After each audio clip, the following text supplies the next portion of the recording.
In today's episode, we dive into the most stupid deaths of Karens ever. From a Karen who ignored every safety warning at a construction site to another who dismissed pool closure signs with deadly results, these stories prove that sometimes the rules really are there for a reason.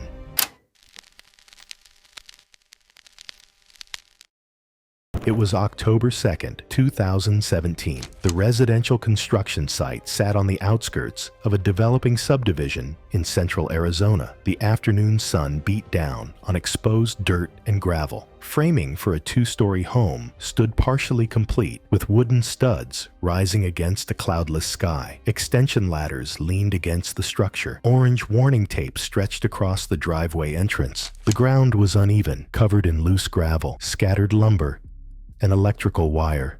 Workers moved between tasks across the lot. Hallie Bates was 52 years old.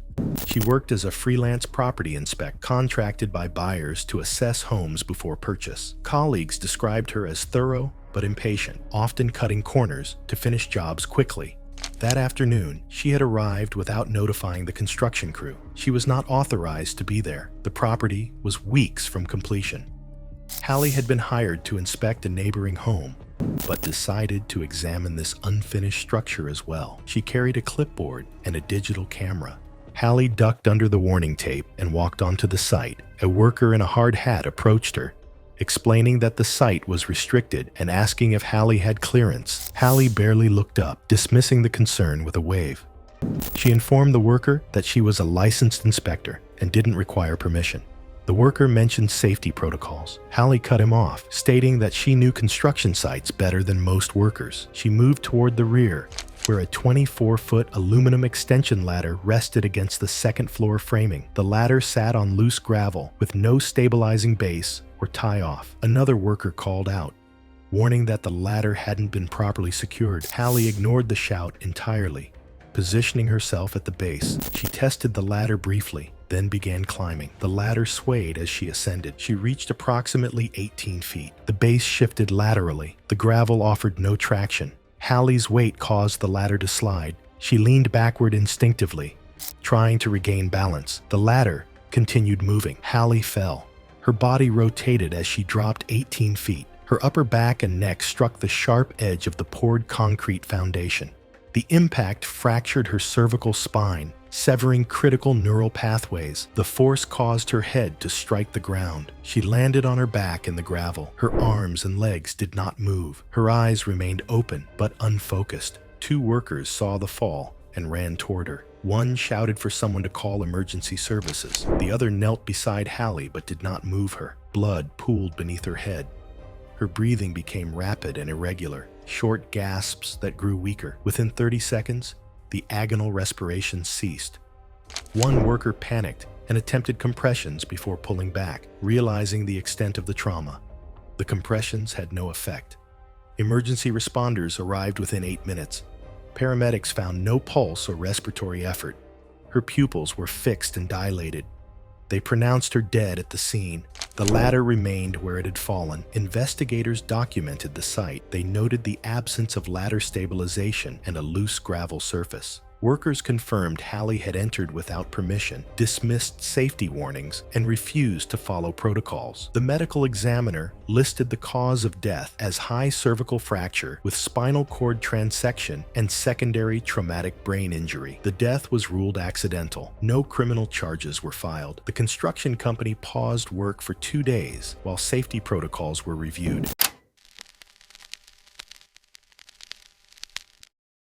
It was September 3rd, 2016. The afternoon sun beat down on a private hiking trail near Sedona, casting sharp shadows across the red rock formations. Linda Levine, a 44-year-old realist in the Verde Valley, was at the edge of a steep ravine, her attention fixed on stray dog wandering near the sandstone cliff edge. Linda had built a successful career selling residential properties throughout the Verde Valley, known equally for her persistence and her habit of inserting herself into situations uninvited. Colleagues at her brokerage described her as someone who genuinely believed was helping, even when explicitly told to stop. Friends and family saw a pattern of public confrontations with strangers she deemed irresponsible, from parking violations to dog owners she felt weren't controlling their pets properly. The ravine system near Sedona features steep canyon walls composed of layers of weathered sandstone and limestone, carved over millennia by seasonal water flow. The rock formations are notoriously unstable, particularly along cliff edges where thin, undercut veneers of sandstone and loose sediment create deceptive footing. Park officials had posted multiple warnings about the specific trail Linda was hiking, noting recent rock slides and deteriorating path edges. The area's jagged rock formations, some jutting up like natural spears from the canyon floor, made any fall potentially catastrophic. That afternoon, Linda encountered a group of local hikers who regularly fed the stray dog. When Red wandered near the ravine edge, approximately 30 feet from the trail, Linda immediately announced she would rescue it. The locals insisted the dog navigated the terrain regularly and would return on its own. Linda responded by loudly criticizing them for their negligence, calling them irresponsible for allowing a dog near dangerous terrain. When they warned her about the unstable sandstone layer extending 10 feet from the visible cliff edge, she dismissed their concerns entirely. Multiple hikers attempted to physically stop her, but Linda pushed past them, focused solely on reaching the dog. She stepped beyond the warning markers, moving across loose rock that shifted visibly beneath her boots. The dog, sensing her approach, moved closer to the ravine edge. Linda followed, now 25 feet from stable ground, standing on a section of trail that had been marked as structurally compromised just weeks earlier. A dry crack ran along the ledge as she advanced. The sandstone gave way. Linda's right foot punched through the surface layer, destabilizing the entire section of cliff edge. She grabbed for Red instinctively as she fell, both tumbling 25 feet into the narrow canyon below, rotating in the air and striking the rock floor. Linda landed on top of Red, both bodies impacting a cluster of jagged limestone formations. Multiple rock spires gouged her clothing and caused deep lacerations with heavy bleeding. Witnesses at the rim saw her still form and torn clothing. Blood spread rapidly across the pale rock as her body convulsed briefly before going still. One hiker immediately called emergency services while others descended using established routes. First responders arrived within 35 minutes but could not access the ravine floor safely. Rescue teams rigged a lowering because the ravine was too narrow, and rescue teams confirmed that both Linda and Red had died on. The autopsy multiple penetrating injuries to thoraco-abdominal organs and rapid exsanguination, consistent with blunt force trauma, compression pinned against rock. Trail access was temporarily closed, while Sedona Park officials reinforced warning signage. The incident circulated widely on regional hiking as an example of ignoring local experts and posted warnings. It was July 14, 2017, in Chicago, Illinois. The Rooftop bar sat on the 9th floor of a converted warehouse in the West Loop with a wraparound terrace and waist-high glass barrier panel framed in black steel. Melissa Corin, 34, was a marketing consultant. She was particular about her image and quick to argue when she felt a rule was being applied to her unnecessarily. People who knew her described her as someone who needed to feel ahead of things, ahead of trends, ahead of other people. A former colleague once said, Melissa had a way of deciding in advance that she was the exception to whatever was being asked of her. She arrived that evening with a friend. The two of them had talked about visiting the bar for almost a year, passing the idea back and forth until they finally picked a date. It had been on both of their lists for a long time, and Melissa wanted a photo that did the view justice. She ordered drinks at the outdoor bar and spent the first 20 minutes circling the terrace. She repeatedly rejected angles that didn't frame the skyline the way she wanted.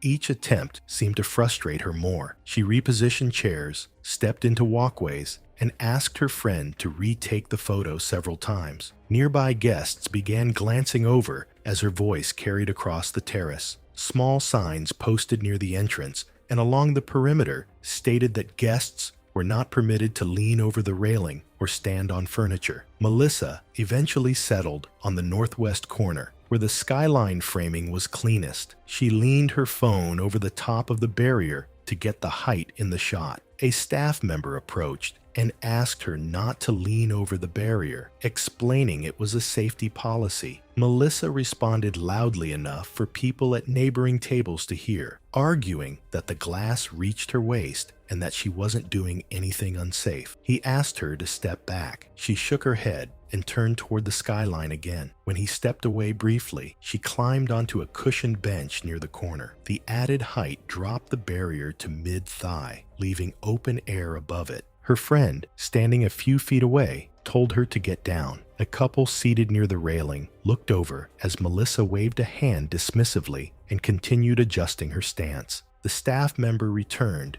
and instructed her to step off the bench immediately. Melissa replied that she was almost done and held up one finger without looking at him. He repeated the instruction. She turned slightly toward him, saying the bar was being overly cautious, and as she gestured backward with her right arm, her heel pressed deeper into the cushion behind her. The cushion shifted under her weight. Her left foot slid and her upper body tipped forward. By the time she reached for the top rail, she was already too far over the edge to recover. She went over the barrier and fell from the 9th floor terrace to the alley below. Emergency services arrived within minutes. She was transported to a nearby hospital with injuries that were not survivable. She was pronounced dead that evening. An autopsy later determined the cause of death to be multiple blunt force injuries sustained in the fall. The manner of death was ruled accidental. Her friend was treated on scene for shock. The staff member, who had twice asked Melissa to step down, gave a statement to responding officers. The bar closed the rooftop terrace for the remainder of the week. Following the incident, the ownership group removed the bench seating from the perimeter zone entirely and installed secondary cable barriers set 18 inches inward from the glass panel. Staff were given updated guidance on escalating safety interventions to management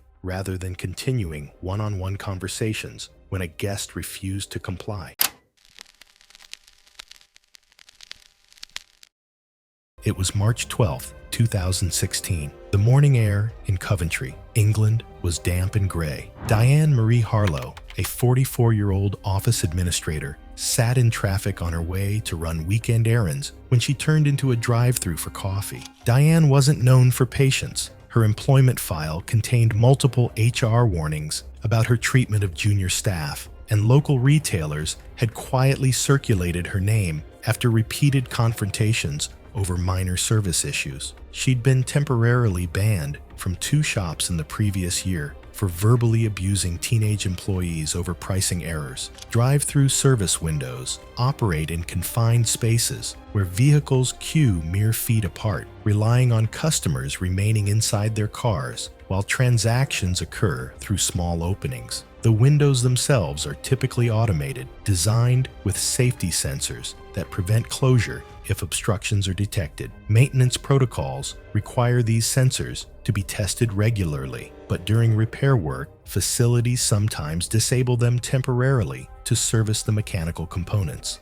A contractor's service ticket showed the anti-pinch sensor had been isolated at 7:45 a.m. for a part swap in violation of standard lockout procedure, and no tag was recorded when the shift changed. That Saturday morning, Diane arrived at the fast food chain's drive-thru at 9:47 a.m. After sitting through 20 minutes of construction delays, she ordered a specialty coffee drink, already visibly agitated according to CCTV timestamps. When her order arrived with regular milk instead of the soy alternative she'd requested, witnesses in adjacent vehicles heard her shouting through her open window. The teenage worker apologized and offered to remake it, but Diane threw her car into park and stepped out into the narrow lane. The configuration of this particular drive-thru placed vehicles within 18 inches of the service window when properly aligned. Diane walked forward and leaned her upper body through the window opening, which extended below counter height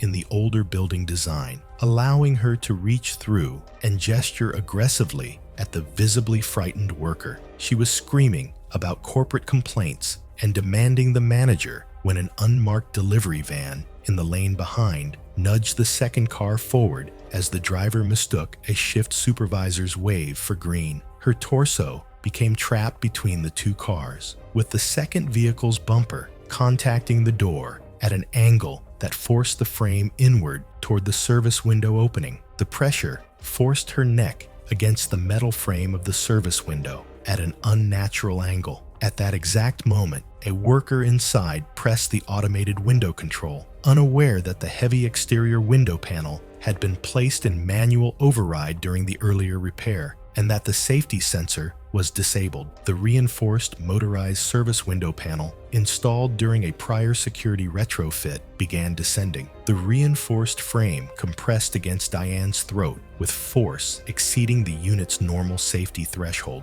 Investigators later confirmed the torque limiter had been bypassed during the unfinished repair override. Her cervical spine hyperextended backward while the window edge crushed her windpipe completely. The teenage worker inside hit the emergency stop, which stalled the motor but could not reopen the panel instantly, leaving several inches of window closed on Diane. When the elderly driver finally noticed the commotion and reversed, Diane collapsed onto the pavement, her neck bent at an impossible angle. Emergency services arrived within 8 minutes, but paramedics confirmed death at the scene. The coroner ruled death as traumatic asphyxiation with cervical fracture caused by mechanical compression, noting she likely lost consciousness within 30 seconds and died within 2 minutes. The surveillance footage became evidence in multiple investigations but was never publicly released. The franchise settled with Diane's family for an undisclosed amount and permanently closed that location 3 months later.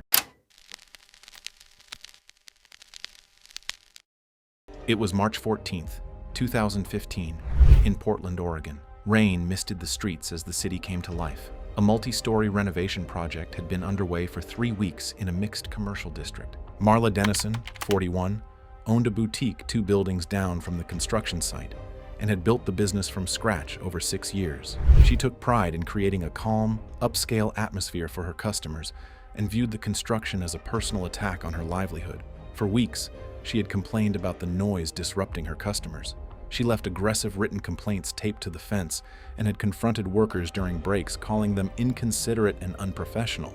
That morning, after particularly loud jackhammer noise, she told her assistant she was going to handle it herself, since no one took her seriously. Around 10:20 a.m., Marla closed her store temporarily and walked toward the construction site. She wore business casual clothing and carried her phone. Witnesses later reported she appeared agitated and was looking up at the building as she approached. The entrance gate was partially open where a delivery truck had just exited. A worker near the gate was occupied with paperwork and had his back turned. Marla had no construction experience and no hard hat or safety vest. The site's active work zones included overhead crane operations, and loads were being moved across the upper floors at irregular intervals. Marla walked past the open gate without announcing herself or waiting for clearance. She moved approximately 40 feet into the site, navigating around stacked materials and equipment. Her focus remained upward, toward the source of the noise on the 3rd floor. A crane operator on the 4th floor was repositioning a load of steel I-beams bundled together, weighing roughly 600 pounds. The load was being moved horizontally across the building's exterior before being lowered to the ground-level staging area. The operator had a limited view of the ground directly below due to the angle and building structure. Marla stopped in the center of the staging area, still looking upward. She raised her phone, appearing to record or photograph the work above. A ground crew member approximately 50 feet away noticed her and began moving in her direction, waving his arms. The crane load swung slightly as it cleared the building edge, a normal movement during repositioning. The operator began the descent, following the planned path to the staging area. The load was approximately 30 feet above ground when it entered Marla's vicinity. The ground crew member shouted, but machinery noise masked his voice. Marla remained stationary, looking at the wrong floor. The beams descended at approximately 2 feet per second. At 15 feet above ground, the load entered Marla's peripheral vision. She looked up and stepped backward instead of moving laterally. The beams struck her head and upper body directly. She collapsed immediately under the weight and did not move. Work stopped within seconds. The ground crew reached her within 30 seconds and lifted the beams, but she was unresponsive with severe visible trauma. Emergency services arrived within 7 minutes and pronounced her dead at the scene. The cause of death was massive blunt force trauma to the head and chest, with skull fracture and crushing injuries. Investigators reviewed safety protocols, crane logs, and witness statements. Security footage confirmed Marla had entered without authorization into a clearly marked active work zone. The case was ruled an accidental death caused by unauthorized entry. The construction company was in compliance with safety regulations, but implemented additional gate security measures. Marla's family did not pursue legal action. It was May 3rd, 2019, when early evening light filtered through the windows of a small restaurant in a coastal village south of Naples. The dining room held 8 tables with checkered cloth, and the smell of garlic and tomato drifted from a narrow kitchen.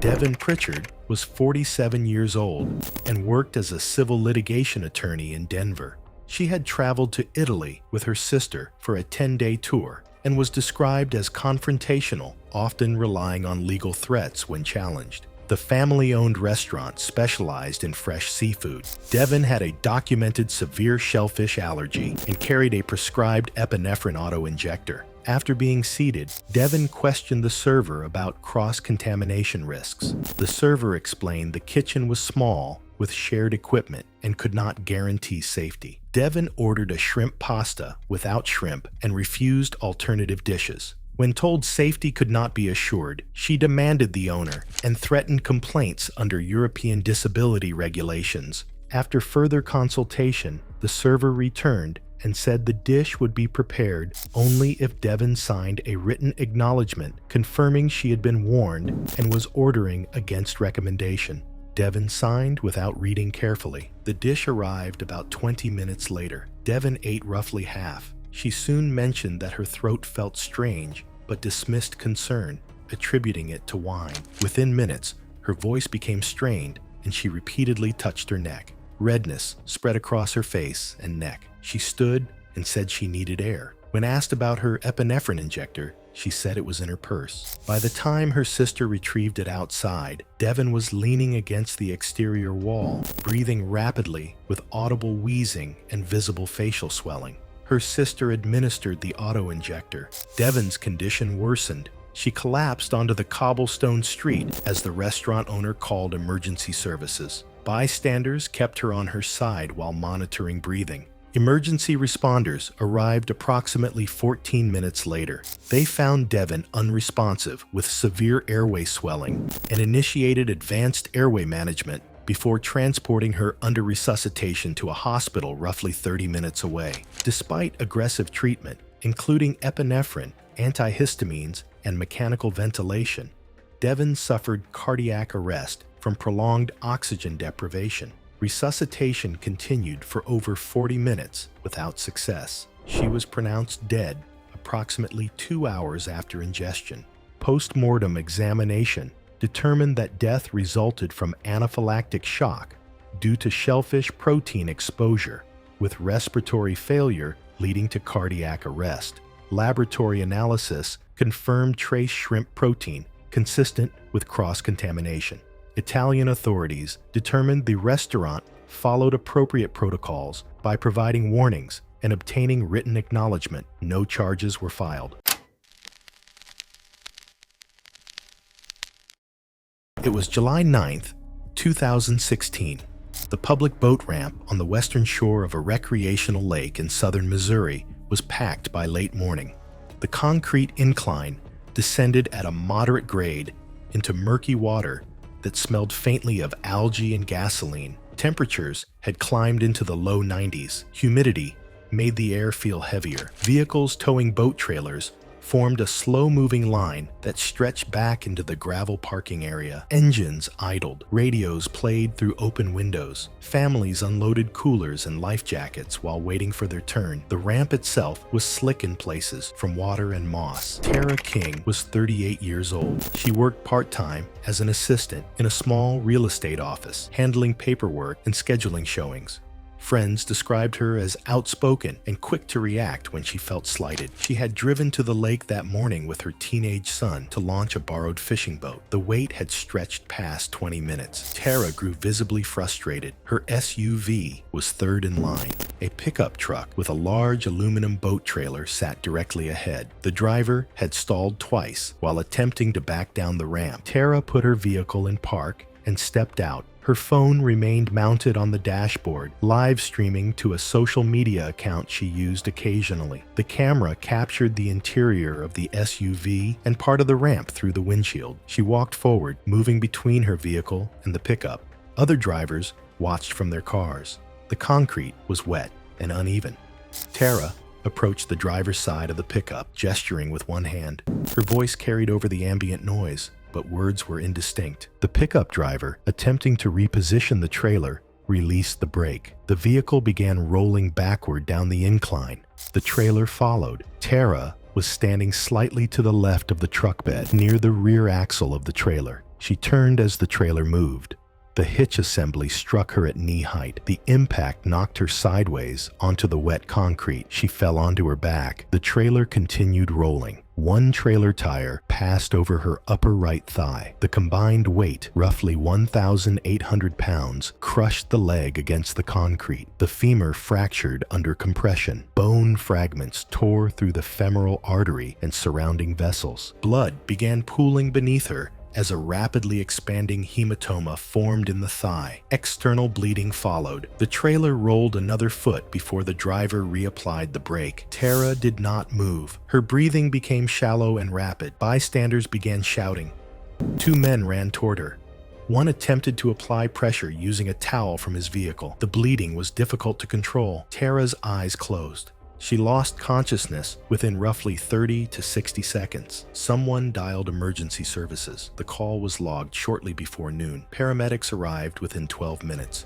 They found Tara unresponsive with no detectable pulse. Resuscitation efforts were initiated, but the extent of blood loss made recovery impossible. She was pronounced dead at the scene. The live stream on her phone continued recording audio and the aftermath until a bystander reached into the SUV and ended the broadcast. Investigators reviewed the footage and interviewed witnesses and was immediately removed from the internet due to high graphic imagery. The pickup driver stated he had not seen her approach and had been focused on aligning the trailer. No evidence of intentional action was found. The county medical examiner determined the cause of death to be traumatic femoral artery rupture with rapid exsanguination secondary to crush injury and femoral fracture. The death was ruled accidental. No charges were filed. The ramp reopened later that afternoon.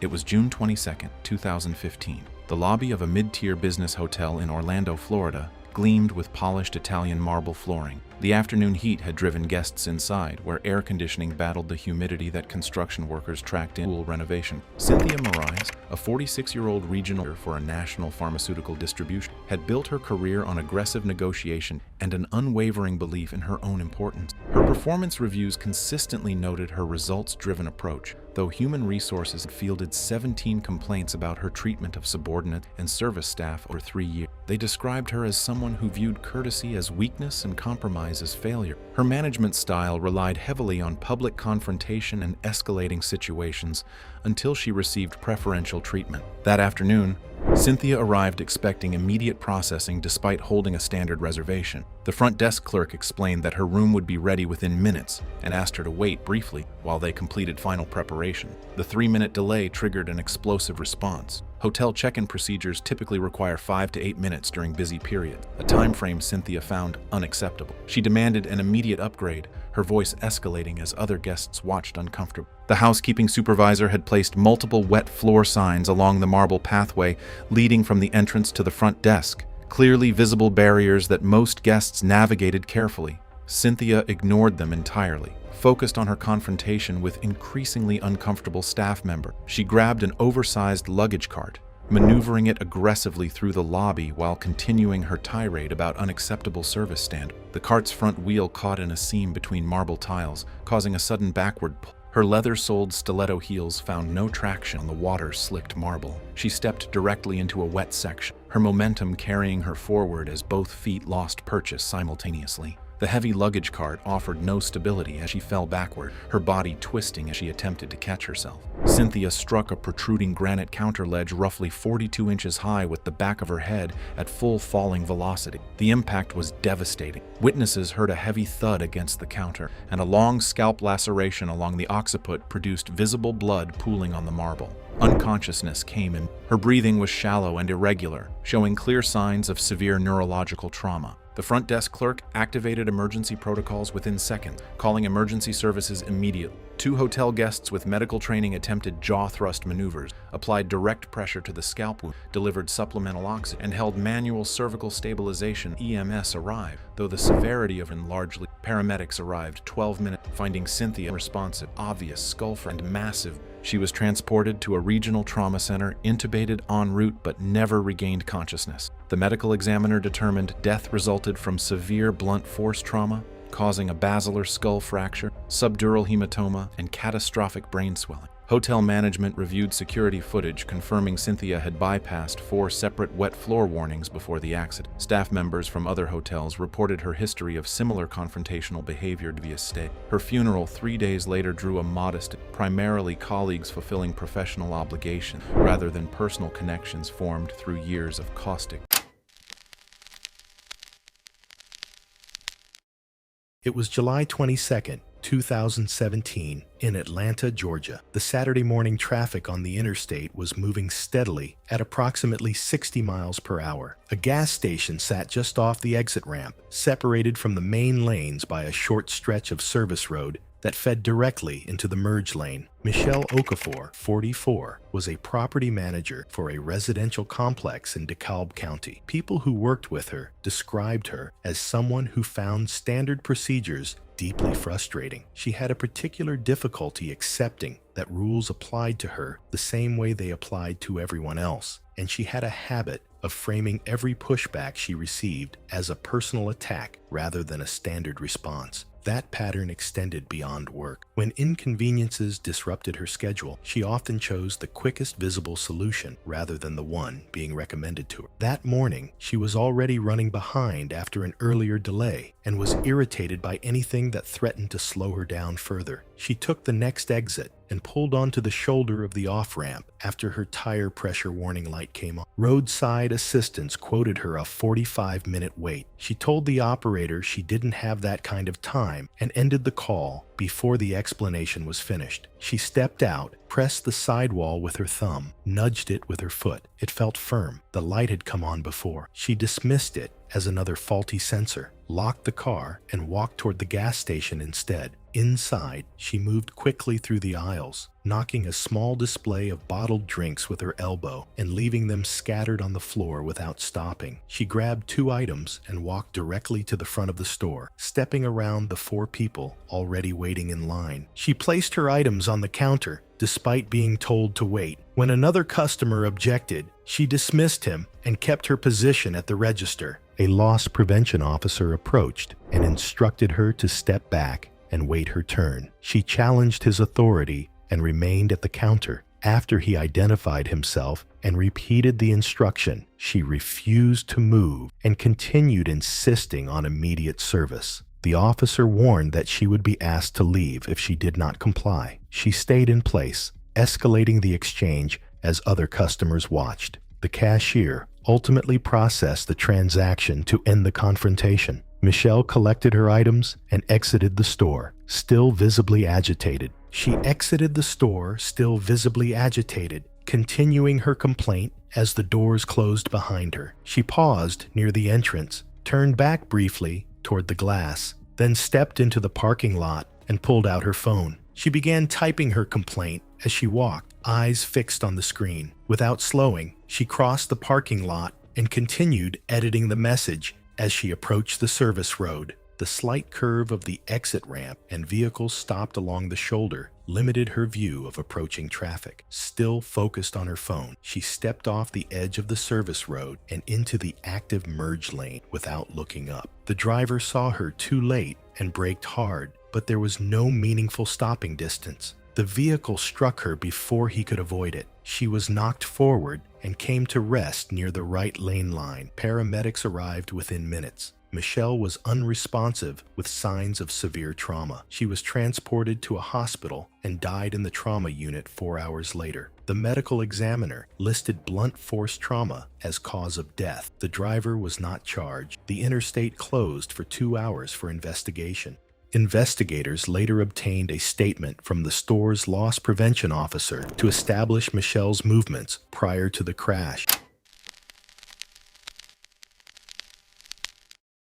It was January 14th, 2018. The warm afternoon sun hung over a rural crossing in Bihar, India, where a touring van sat trapped behind a chaotic crowd at an unmanned railroad junction. Paula Denton, a 56-year-old retired accountant from Manchester, had paid a premium for a 2-week cultural tour package that promised authentic experiences across northern India. Paula had worked 34 years for a regional financial firm before taking early retirement. Friends described her as efficient but chronically impatient, someone who prided herself on punctuality and control. She'd booked this tour through a discount travel agency specializing in budget cultural expeditions for retirees. The itinerary was aggressive, cramming 14 historical sites into 13 days with tight transportation windows. Paula had already complained multiple times about delays, posting frustrated reviews on the tour company's social media about missed connections and poor time management. Her group had fallen 2 hours behind schedule that morning due to an unplanned detour, making Paula visibly agitated throughout the drive. Unmanned railroad crossings are common throughout rural Bihar, where manual gates are operated inconsistently or abandoned entirely. The crossings rely on horn signals and painted warnings, with trains passing at speeds between 40 and 60 miles per hour through populated areas. Local pedestrians typically clear the tracks when they hear approaching locomotives, but the system depends entirely on individual awareness and judgment. That afternoon, dozens of villagers blocked the road near the crossing, participating in a spontaneous market that had spilled onto the street. The tour van sat immobilized in the gridlock. The crossing had minimal signage and no barriers. Paula became increasingly vocal about the delay. At 3:15 in the afternoon, she abruptly opened the van door and stepped out, ignoring the tour guide's repeated warnings to remain inside. Multiple passengers later reported she was complaining loudly about incompetence and wasted vacation days. She pushed aggressively through the crowd toward the crossing, her frustration visible to everyone nearby. The tour guide attempted to physically block her path, but she shoved past. The train's horn began blaring in the distance, signaling its approach to the unmanned crossing. Instead of clearing the tracks, Paula stepped directly onto the rails, waving her arms frantically. Witnesses reported she appeared confused, misjudged the train's speed, and seemed to expect it would stop before reaching the crossing. The horn continued blaring continuously as the engineer spotted her and immediately applied emergency braking. The steel wheels screamed against the rails, but physics made stopping impossible. At approximately 3:20 in the afternoon, the locomotive struck her full body at an estimated 45 miles per hour. The impact was catastrophic and instant. Her body was thrown sideways before being pulled under the front of the locomotive. Severe traumatic amputation of limbs and catastrophic torso trauma occurred, incompatible with life. Screaming erupted immediately as the train finally ground to a halt several hundred yards past the crossing. Local police arrived within 20 minutes, responding to multiple emergency calls from villagers. The train engineer, traumatized and shaking, confirmed he had applied brakes the moment he saw her on the tracks. Paula's remains were scattered across about 55 yards of track, requiring careful recovery by railway authorities. The post-mortem examination was brief and definitive. The report noted severe limb amputation and torso trauma incompatible with life. The tour company quietly canceled the remaining itinerary without public statement. Authorities questioned the company regarding safety procedures and tour guide supervision. Paula's family received a partial refund and a non-disclosure settlement, with no official acknowledgement of the incident in company materials. It was November 3rd, 2015, in Denver, Colorado. Frost clung to the grass as the sun climbed higher. A residential neighborhood of single-family homes had been experiencing intermittent natural gas service issues due to aging infrastructure. Rita Drummond, 52, had lived in her two-story home for 14 years and worked part-time doing bookkeeping from home. She had a history of disputes with service providers, convinced most were trying to overcharge her or create unnecessary work. Neighbors described her as someone who believed she knew better than the experts and wasn't afraid to say so. That day, she was home alone when a technician arrived around 9:15 a.m. to inspect her gas meter. He identified a faulty pressure regulator and recommended shutting off the gas supply until repairs could be completed later that day. Rita became immediately confrontational, insisting her appliances worked fine and accusing him of creating unnecessary work to charge more money. She threatened to call his supervisor to complain. The technician shut off the main gas valve, tagged it with a warning label, and instructed her not to tamper with it. Rita stood visibly angry, criticizing him throughout. After the technician left, Rita remained outside near the meter, which was located on the exterior wall near her basement entrance. She had basic familiarity with the valve system from previous service calls and believed the technician had dramatically overreacted. Approximately 15 minutes after the technician departed, Rita returned to the gas meter.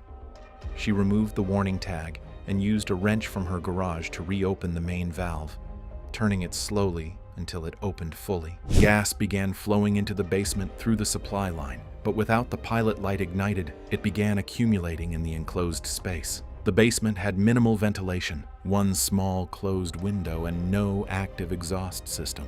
The faulty regulator caused gas to flow at a higher rate than normal. Rita spent approximately 12 minutes upstairs before noticing the house felt colder. She went to the basement to check the furnace. As she descended the stairs, the concentration of natural gas in the air had reached a flammable level. The gas, which contained an added odorant, was now detectable, but Rita had already entered the space. Rita reached the furnace and attempted to relight the pilot manually using the built-in ignition button.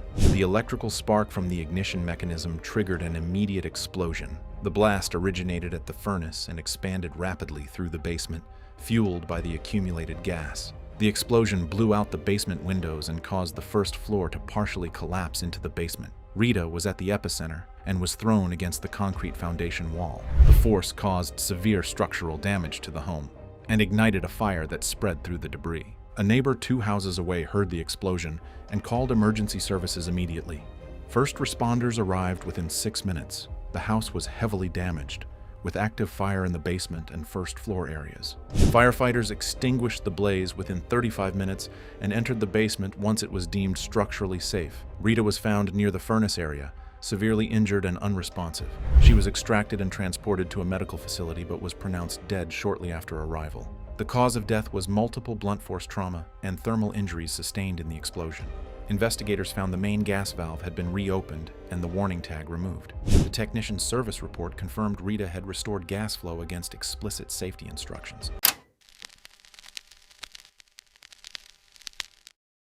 It was March 21st, 2018, when afternoon sun blazed over turquoise waters off Koh Samui, Thailand. A tour boat rocked gently near the outer edge of a buoyed reef zone, with coral formations visible beneath the surface as tourists prepared for the afternoon snorkeling session. Jessa Thormond was 38 years old and operated a lifestyle brand producing travel content for thousands of followers. She had arrived in Thailand on a content creation trip, booking excursions specifically for filming. Former collaborators later described her as someone who dismissed safety protocols as obstacles to dramatic footage and treated guides as assistants rather than authorities. The snorkeling excursion carried 13 tourists and 2 staff members, led by a certified instructor. The reef lay within a protected marine zone marked by floating buoys anchored roughly 80 yards apart, forming a designated swimming area intended to keep guests away from strong currents near the reef's drop-off. Before entry, the instructor conducted a safety briefing, explaining that swimmers were required to remain inside the buoyed area due to intensified currents beyond the boundary. He referenced prior incidents and emphasized he would remain in the water to assist anyone who struggled. Jessa asked to swim outside the marked area to photograph coral near the reef edge. The instructor refused, explaining that currents beyond the boundary had pulled swimmers into deeper water. and that company policy prohibited leaving the zone. Jessa argued that her snorkeling experience made the restriction excessive, holding up her waterproof phone case and saying she needed angles unavailable from the tourist area. The instructor repeated his refusal and warned that leaving the zone would require her return to the boat. The group entered the water around 2:30. The instructor floated near the center of the swimming area as guests adjusted masks and fins. Jessa swam away from the group almost immediately, heading toward the far boundary with strong strokes. She reached the buoy line within minutes. The instructor called out and signaled for her to return. Witnesses later reported that Jessa acknowledged the signal but continued swimming, briefly submerging as she passed beyond the buoy while holding her camera rig. The instructor pursued her as Jessa surfaced intermittently but continued outward, filming beneath the surface. She moved roughly 40 yards beyond the boundary, reaching the point where the reef dropped sharply and the water darkened. According to the instructor's statement, Jessa appeared to recognize the current's pull when she attempted to turn back. Her movement slowed and became less coordinated as she tried to make headway. The instructor reached her with a flotation aid, but she resisted while still holding her camera. Her breathing became rapid and uneven.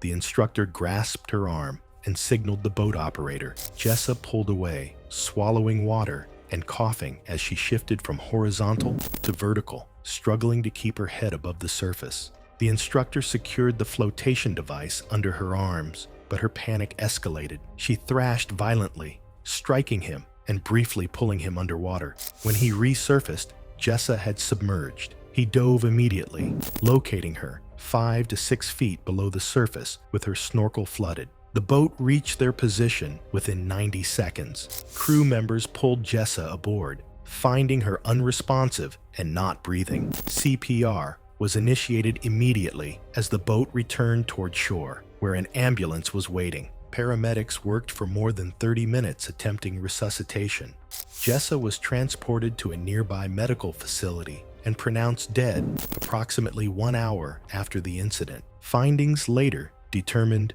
that death resulted from drowning due to seawater aspiration.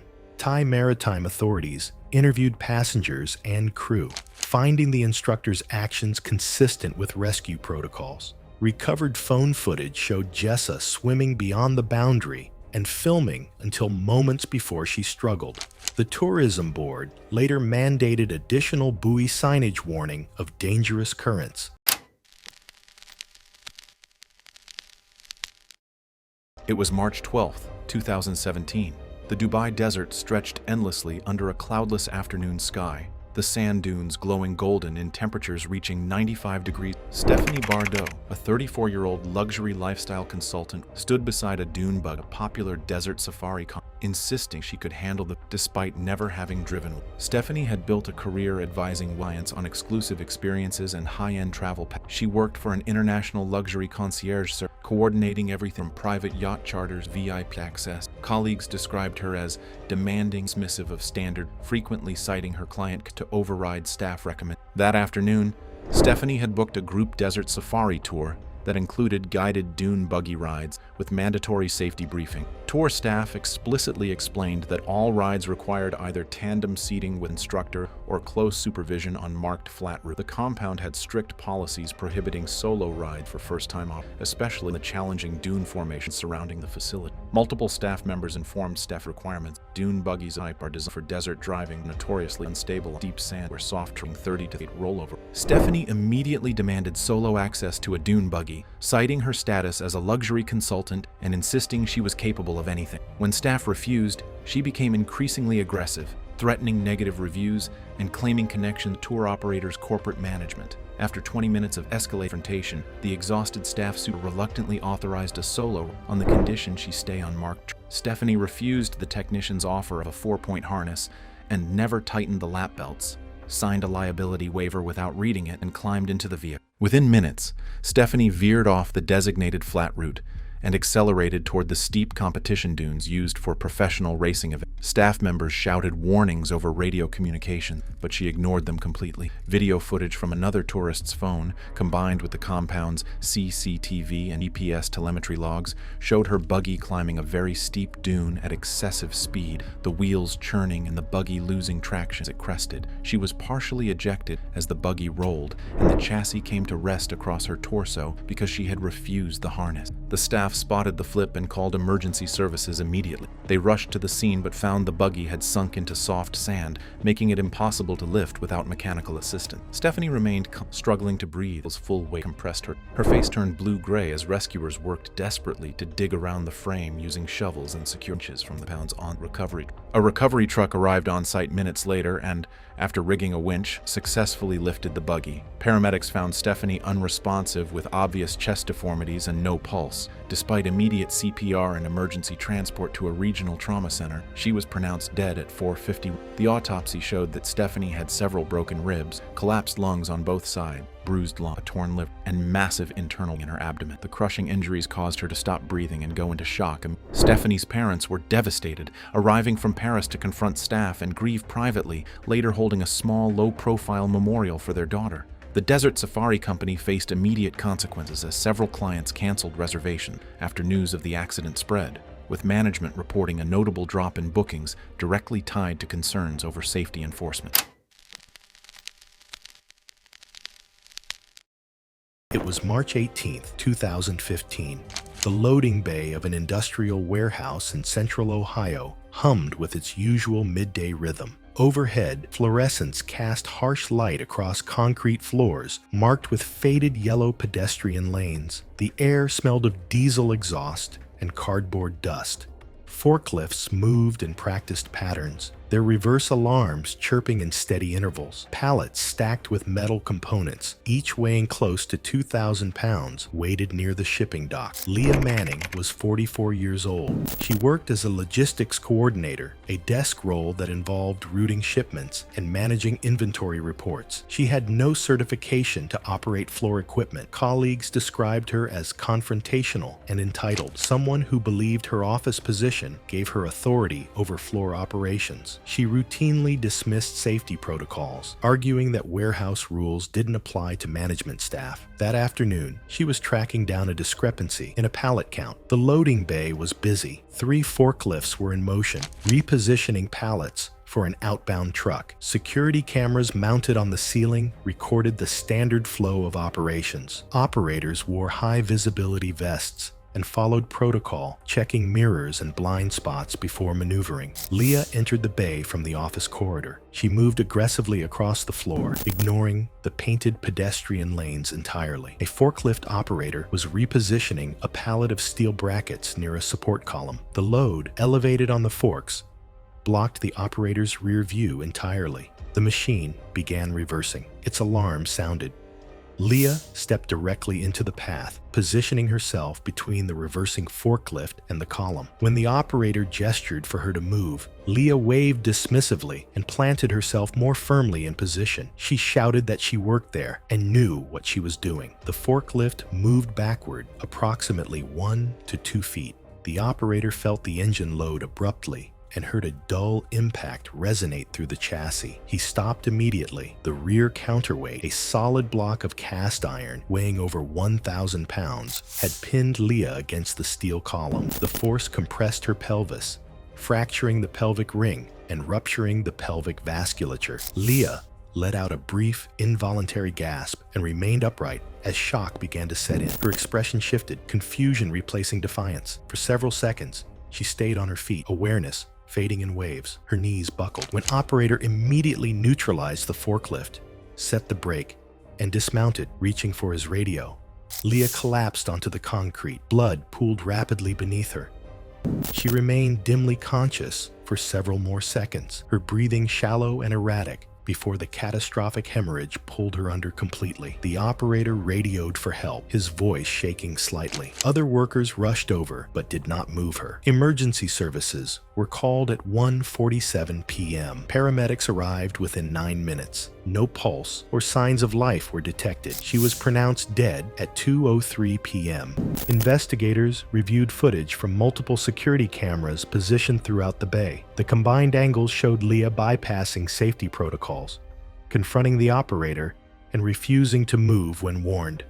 The reverse alarm was clearly audible. The operator had followed standard procedures. No mechanical failure was found. The footage was not released to the public at the family's request and due to its graphic nature. The county medical examiner listed the cause of death as blunt force trauma with pelvic crush injury and internal bleeding. No criminal charges were filed. The warehouse resumed operations the following day.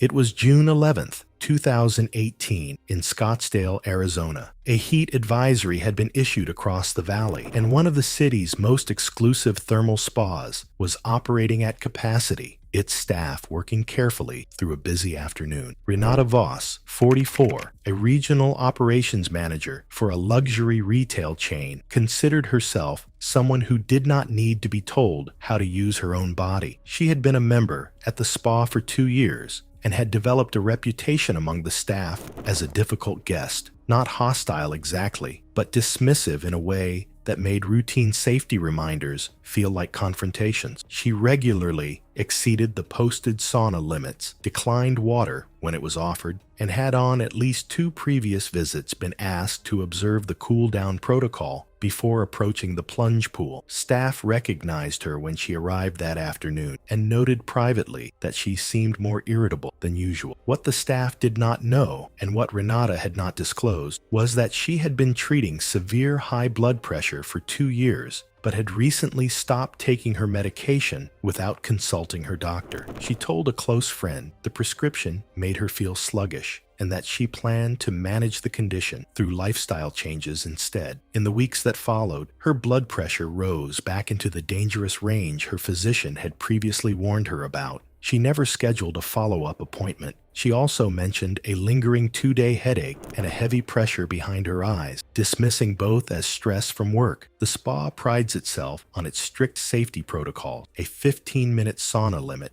mandatory hydration breaks, and a strictly enforced prohibition on moving directly between extreme heat and cold without a cool-down period. These rules were standard policy, observed on every operating day, regardless of conditions outside. At 2:15 p.m., Renata entered the cedar sauna on the facility's upper level. The room was running at approximately 190 degrees Fahrenheit, well within the facility's operating range, but demanding even for guests in good health. A staff member checked on her at the 15-minute mark and reminded her that her session time had elapsed. She told the attendant she had been coming there for 2 years and did not need to be timed like a beginner, adding that she paid premium membership fees and expected to be treated accordingly. The staff member noted that her face was deeply flushed and that she had not touched the water bottle she had been given at the front desk. A second staff member returned 10 minutes later and made a more direct request, explaining that the limit existed for physiological reasons and was not a matter of preference.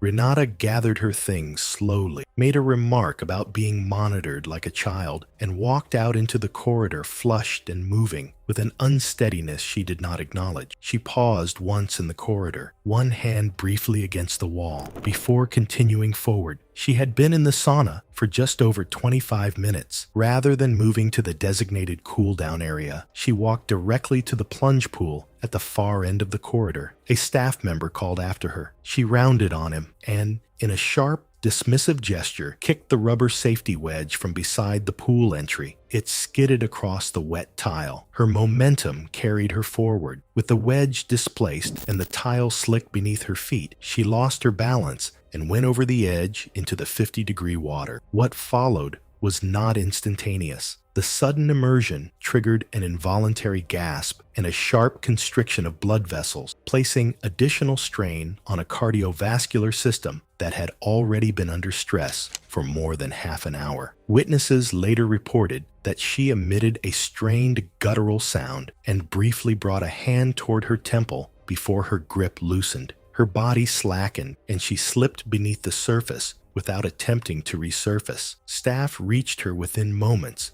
and pulled her from the pool. Paramedics arrived a few minutes after the emergency call was placed and transported her to a medical center. Renata Voss was pronounced dead at 4:02 p.m. The medical examiner determined the cause of death as intracerebral hemorrhage with hypertensive cardiovascular disease and acute thermal stress, listed as significant contributing factors. Immediately following the incident, local health authorities ordered the spa to suspend operations pending a formal investigation. The facility was temporarily shut down while inspectors reviewed safety logs, staff training records, surveillance footage, and emergency response procedures. It was May 17, 2014. The narrow streets of Shibuya, Tokyo hummed with midday delivery traffic as Lynn Cameron stepped out of a convenience store, already irritated by the scooters weaving past pedestrians on the crowded sidewalk. Lynn was a 41-year-old English tutor from Manchester who had lived in Tokyo for 8 years, building a modest client base teaching conversational English to business professionals. Friends described her as competent but combative, someone who had learned just enough Japanese to argue with strangers over minor infractions. Colleagues at the language school where she taught part-time mentioned she had been reprimanded twice for confrontations with building security over access procedures. That morning, Lynn had already posted 2 photos to social media showing delivery scooters parked near building entrances, captioned with complaints about obstruction. Drivers for courier services worked under extreme time pressure, making dozens of stops per hour while maneuvering 550-pound scooters loaded with cargo boxes secured by bungee straps and brackets through spaces barely 4 feet wide. Co-workers later recalled her mentioning plans to confront the next driver she saw violating what she believed were parking regulations. The intersection near the convenience store was a known congestion point where delivery drivers regularly paused to check addresses before continuing their routes. No official pedestrian barricades or crossing signals were installed at this exact curb cut. At 12:43 in the afternoon, a courier on a delivery scooter slowed near the curb, checking his navigation screen while balancing the loaded cargo box mounted behind his seat. Lynn emerged from the store, immediately spotting what she perceived as another violation. Witness accounts mentioned her walking directly toward the scooter as the driver prepared to accelerate back into traffic. She stepped off the sidewalk into the narrow street, positioning herself directly in the scooter's path while raising her phone to record. The driver saw Lynn step in front of him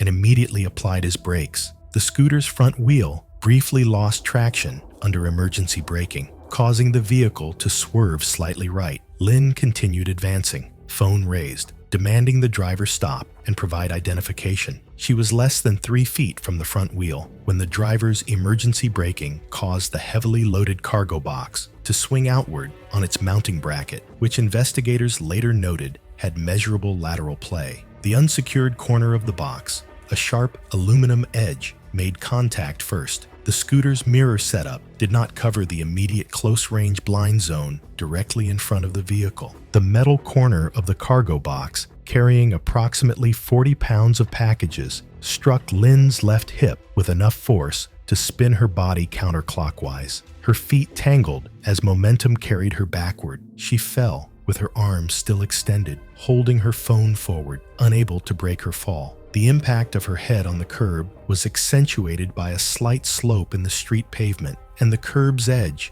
had a chipped section with exposed reinforcement visible in the concrete. The back of her head struck the concrete curb with what witnesses described as a sound like wood splitting. Her phone clattered across the pavement, camera still recording the sky. Lynn's body went immediately rigid, then slack. She never moved again. The driver dismounted and signaled for assistance as bystanders called emergency services. Paramedics arrived within 8 minutes and found Lynn unresponsive with severe head trauma. Hospital imaging confirmed a basilar skull fracture and cerebral edema. She died the next day. Investigators noted the curb lacked pedestrian control barriers. The investigation concluded within a week. Witness accounts detailed that Lynn deliberately stepped into the vehicle's path. Her phone, recovered from the scene, contained 47 seconds of footage showing her approach and the moment of impact. before the device fell. The footage was entered into court records but never released publicly. The driver faced no charges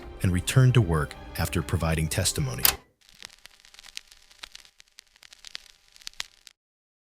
It was October 8, 2017, in Sedona, Arizona. Desert heat beat down on the Red Rock landscape. A popular canyon trail was experiencing high foot traffic due to the holiday weekend. Lauren Whitmore, 44, was a corporate trainer from Chicago visiting Sedona with her husband for their anniversary. She had hiked portions of trails in Colorado on previous vacations and made a point of correcting other hikers she encountered about proper trail etiquette and gear choices. That morning, she had told other hikers at the trailhead that this route was overrated and too crowded for what it offered. She had little patience for casual hikers who treated trails like amusement parks rather than serious outdoor activities. Lauren had been complaining about the crowds since they started, making comments about people moving too slowly and blocking the trail for photos. She had tried to push past several groups on narrow sections and made remarks about tourists ruining everything. Her husband tried to calm her down multiple times, but she dismissed him. At a crowded section where the trail narrowed near a scenic viewpoint, Lauren stopped in frustration. Her husband suggested they wait a few minutes for the group ahead to clear. Lauren refused, stating she had not driven all this way to stand in line. She pointed to what appeared to be a parallel path approximately 20 feet to the right, a dried creek bed with flat sand that seemed to bypass the congestion. Her husband said it looked unsafe and they should stay on the marked trail. Lauren dismissed him, saying the trail designers had not accounted for this many people. Lauren stepped off the main trail onto the unmarked route without waiting. The dried creek bed appeared solid, with a light-colored sandy surface that looked firm. She walked approximately 60 feet along it, moving faster than the main trail crowd. Her husband called out repeatedly, but she waved him off without turning around. Her right foot suddenly sank several inches into the sand. She stopped and tried to pull it out, but her left foot also began sinking. The surface sand was dry and appeared solid, but beneath it was saturated sand and silt from recent rainfall. Lauren's weight had broken through the thin crust. She tried to lift her right leg, but the suction pulled her deeper. She leaned forward to brace with her hands, but this shifted more weight onto her lower body. Within 90 seconds, she was trapped to her knees and leaning forward at an awkward angle as the saturated sand tightened around her legs. Her husband reached the creek bed edge and attempted to pull her out by her arms, but each attempt caused the surrounding sand to collapse tighter around her legs. Other hikers called emergency services and searched for branches for leverage. Lauren was breathing heavily in the extreme heat, visibly exhausted. She was trapped to her upper thighs, bent forward in a position that compressed her diaphragm. Approximately 6 minutes after getting stuck, Lauren stopped responding.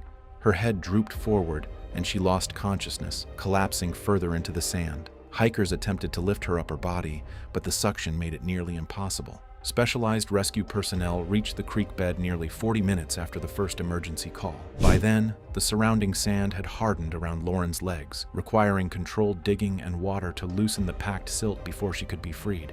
When rescuers finally pulled her from the ground, she showed no signs of consciousness. Investigators later concluded that prolonged entrapment in extreme heat, combined with the forward compressed position of her body, led to a rapid medical collapse before rescue teams could stabilize her. Her death was attributed to heat-related stress and positional asphyxia after leaving the marked trail and entering unstable terrain.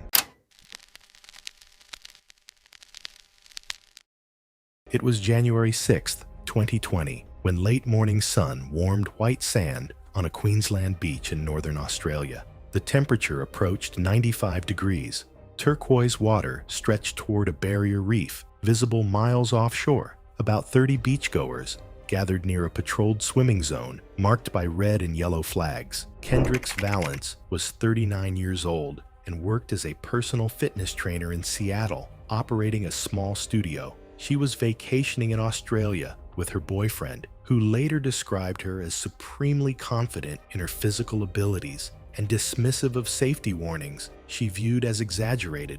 They arrived around 10:30 at a beach monitored by volunteer surf lifesavers. Large signs at the entrance and patrol station warned that marine stingers were present due to seasonal conditions and that swimming was not recommended outside a small netted enclosure. The warnings specifically mentioned box jellyfish and irukandji jellyfish, both potentially fatal. Kendricks read the signs and remarked that the warnings were meant to scare tourists. She said she had swum in tropical waters throughout Southeast Asia without incident and that jellyfish stings were rarely serious. When her boyfriend suggested using the netted area, Kendrick said it looked crowded and unappealing. They set up towels roughly 200 feet south of the patrol station. As Kendricks walked toward the water outside the flagged zone, a surf lifesaver called out, instructing her to swim inside the designated area due to stinger risk. When she replied that she was an experienced swimmer, the lifesaver explained that box jellyfish had been sighted recently and that multiple stings had been reported over the previous week. He stated that patrol policy required directing swimmers back to shore during dangerous conditions. Kendricks became confrontational, saying she did not need supervision. She pulled out her phone and began recording, accusing the lifesaver of harassment. Other beachgoers paused to watch as the lifesaver calmly reiterated that box jellyfish stings could be fatal and that the netted enclosure was the only cleared area. Kendricks laughed, dismissed the warning, and said she would swim where she chose. The lifesaver radioed for backup and followed at a distance as Kendricks waded in and began swimming parallel to the beach, moving away from the netted zone against a light lateral current. Her boyfriend remained on shore. After several minutes, covering roughly 70 yards, Kendricks' swimming motion changed abruptly. She stopped making forward progress, her body stiffening before she began thrashing at the surface. Cries of distress were audible from shore, and 2 lifesavers entered the water immediately. They reached her within 90 seconds. Kendricks was floating face up, breathing rapidly, with extensive linear welts visible across her torso, arms, and legs, consistent with jellyfish tentacle contact. She was semi-conscious, moaning in pain, and unable to coordinate her movements. The lifesavers supported her and brought her to shore while radioing for vinegar. On the sand, vinegar was applied to inactivate remaining nematocysts. Welts covered roughly 30% of her upper body. Kendricks remained conscious but in severe distress, with rapid breathing and a markedly elevated heart rate. Emergency responders arrived within 12 minutes and initiated advanced life support. During transport to the nearest tertiary hospital, approximately 45 minutes away, Kendricks developed cardiac arrhythmias consistent with the cardiotoxic effects of box jellyfish venom. Despite antivenom administration and aggressive supportive care, Kendricks suffered complete cardiovascular collapse about 2 hours after the sting. Resuscitation attempts were unsuccessful, and she was pronounced dead. Coronial findings determined that death resulted from cardiac arrest, secondary to severe box jellyfish envenomation. Forensic analysis identified venom consistent with Chironex fleckeri, with sting patterns indicating contact across a large body surface area. Investigators concluded surf lifesavers followed proper protocols and that Kendricks had been repeatedly warned. Queensland authorities made no procedural changes, and the case was later incorporated into lifesaver training materials.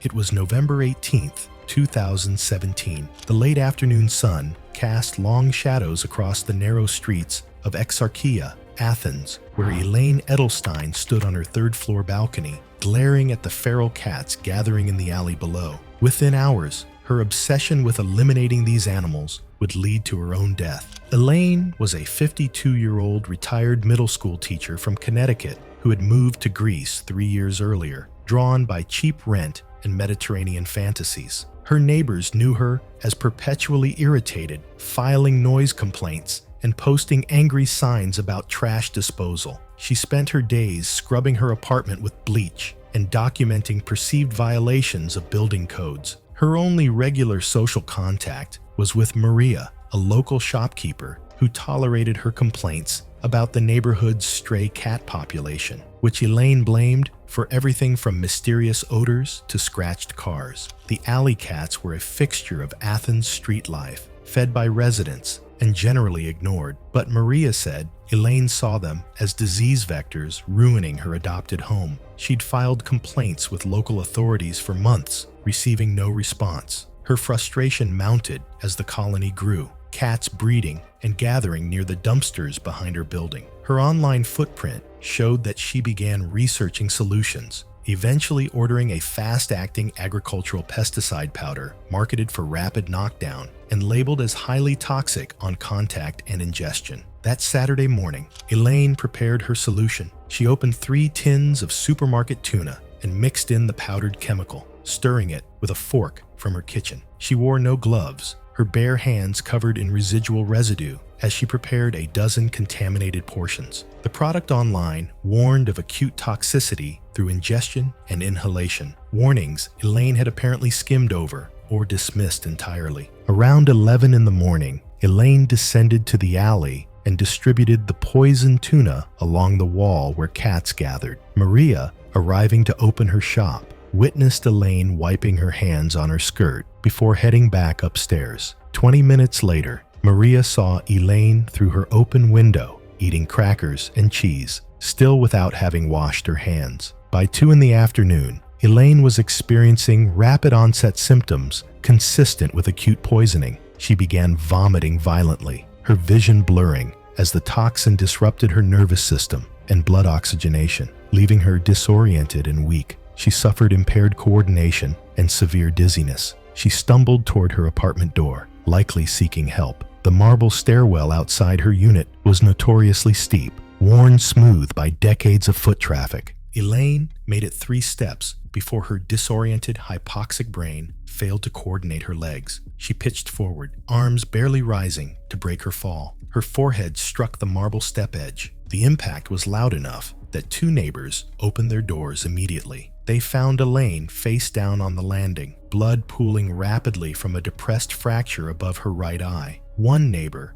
a retired nurse, checked for pulse while another called emergency services. The ambulance arrived within 12 minutes, but Elaine never regained consciousness. She died en route to the hospital. The autopsy revealed a high concentration of a fast-acting pesticide compound consistent with agricultural neurotoxic agents in her stomach and bloodstream. The skull fracture had caused massive intracranial hemorrhaging, which by itself carried a high risk of death. But the toxin's effects on blood pressure and oxygen delivery dramatically worsened the trauma, making the bleeding catastrophic and unsurvivable. The medical examiner concluded the poisoning had acutely impaired her motor coordination, directly causing the fall. Several of the cats were later found dead or missing, though no complete count was ever officially recorded. Elaine's apartment was cleared by a distant cousin.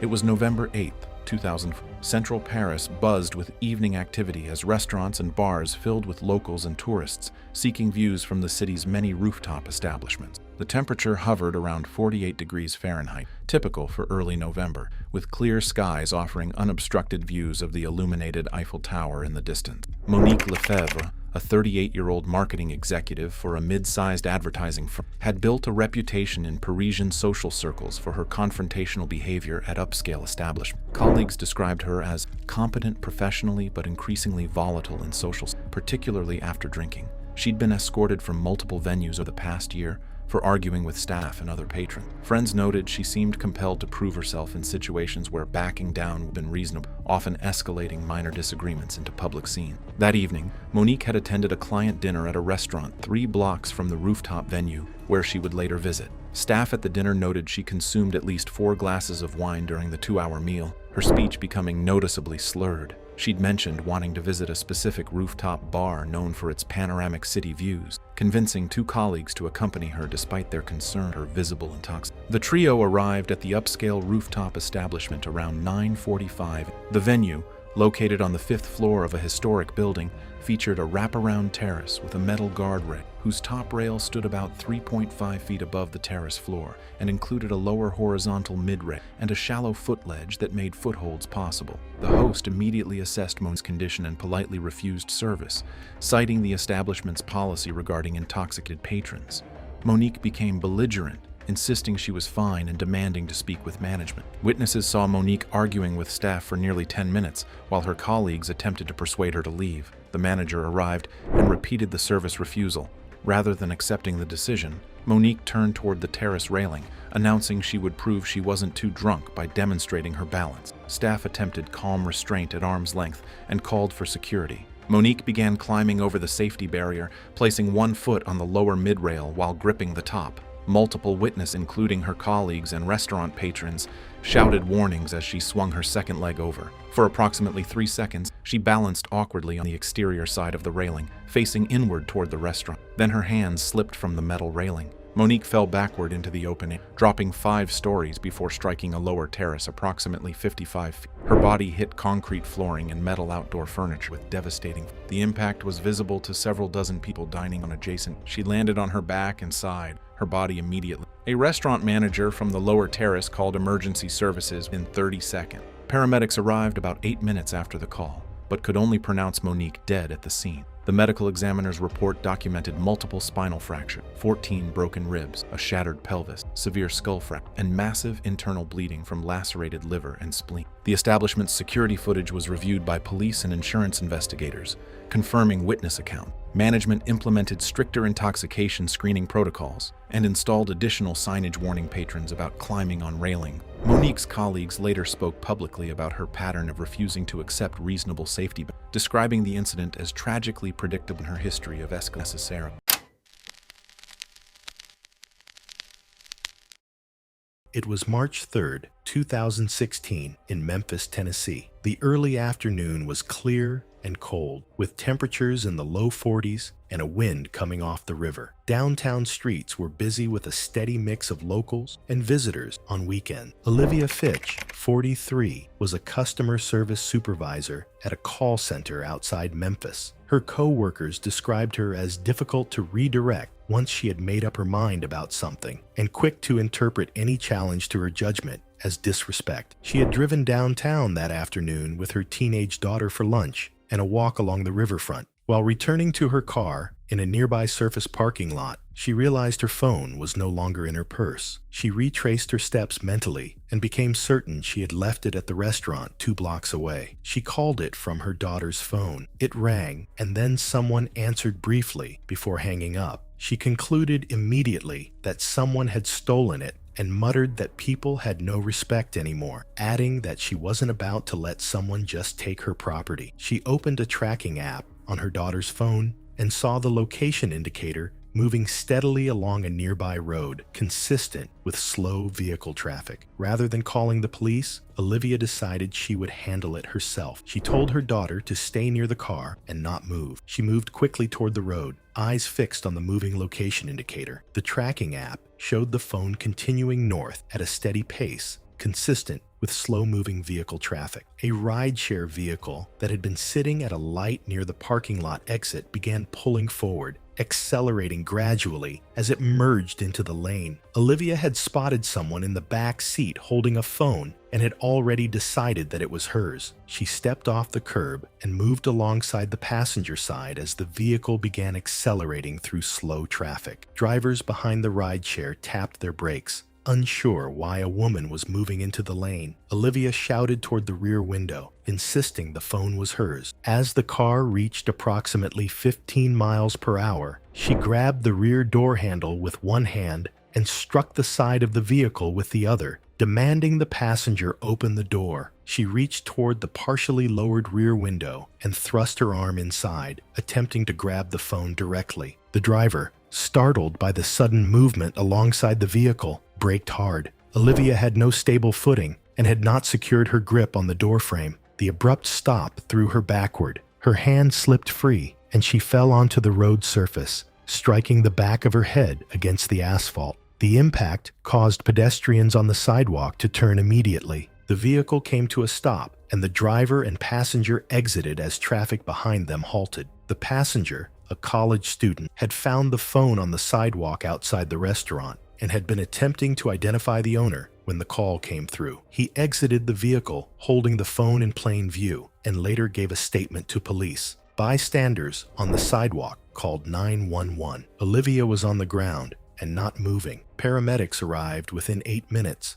Olivia sustained a severe traumatic brain injury and never regained consciousness. She was transported to a hospital and died later that evening. An autopsy determined the cause of death to be blunt force traumatic brain injury resulting from the fall. The manner of death was ruled accidental. Her 15-year-old daughter was released to a family member. The passenger returned the phone and cooperated with investigators. No charges were filed. It was January 19, 2014, in Atlanta, Georgia. Gray clouds hung low over the city as temperatures dropped. A 14-story office building in the downtown business district housed multiple companies and saw heavy weekday traffic. Lorraine Vickers was 46 years old and worked on the 12th floor as an office manager. She had been with the company for 8 years and was familiar with the building's layout. She was known for frequently complaining to building management about various inconveniences, including the temperature controls, parking assignments, and what she considered unnecessary fire drills. She had previously sent multiple emails demanding the company provide special accommodations for her during evacuations due to her knee problems, insisting she shouldn't be expected to use stairs like everyone else. She often reminded coworkers that she had seniority and certain standards she expected the building to meet. On this day, she was preparing to leave when the fire alarm sounded. Lorraine's co-workers immediately moved toward the stairwell, but she stopped and rolled her eyes. As others filed past, she loudly commented that the alarm was probably another drill and that she refused to walk down 12 flights of stairs for nothing. A co-worker urged her to come along, but Lorraine waved her off dismissively and walked toward the elevator bank instead. Lorraine pressed the elevator call button repeatedly. Another co-worker passing by told her the elevators were disabled and urged her to use the stairs. Lorraine snapped that she knew what she was doing and continued pressing the button. After approximately 2 minutes, one elevator began ascending. A sensor malfunction in the recall system had prevented this particular unit from fully shutting down. The elevator stopped at the 12th floor and the doors opened. Lorraine stepped inside with her belongings and pressed the button for the ground floor. The doors closed and the elevator began descending. Smoke from the 9th floor fire spread through the corridor and began seeping into the elevator shaft through gaps around the doors and ventilation openings. The elevator descended past the 11th floor normally. Between the 10th and 9th floors, smoke density increased significantly in the shaft. As conditions in the shaft worsened, the elevator's safety system triggered an emergency stop, leaving the car halted between floors near the 9th level, where the fire was burning. The doors did not open. Lorraine was trapped inside. Smoke began entering the cabin through door seams and the ceiling ventilation panel at an increasing rate. The emergency call button connected her to building security. Her voice was recorded asking for help and stating she could not breathe. The call lasted approximately 90 seconds before she stopped responding. Fire crews arrived within 5 minutes of the alarm. They accessed the elevator shaft from the 9th floor and forced open the doors within 14 minutes of Lorraine entering. She was found unconscious on the floor, surrounded by dense smoke. Lorraine was removed and brought to ground level. Paramedics administered oxygen and attempted resuscitation, but she did not regain consciousness. She was transported to a medical facility and pronounced dead approximately 40 minutes after arrival. The cause of death was smoke inhalation leading to asphyxiation, with critically elevated carbon monoxide levels in her bloodstream. The 9th floor fire had been contained quickly, but smoke had spread rapidly through the elevator shaft. Investigators determined Lorraine had entered an elevator that should have been locked out due to a sensor malfunction. Her decision to use the elevator during an active fire alarm was cited as the primary contributing factor.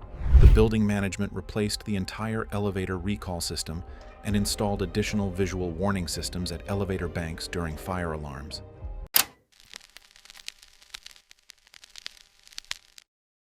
It was December 3, 2017.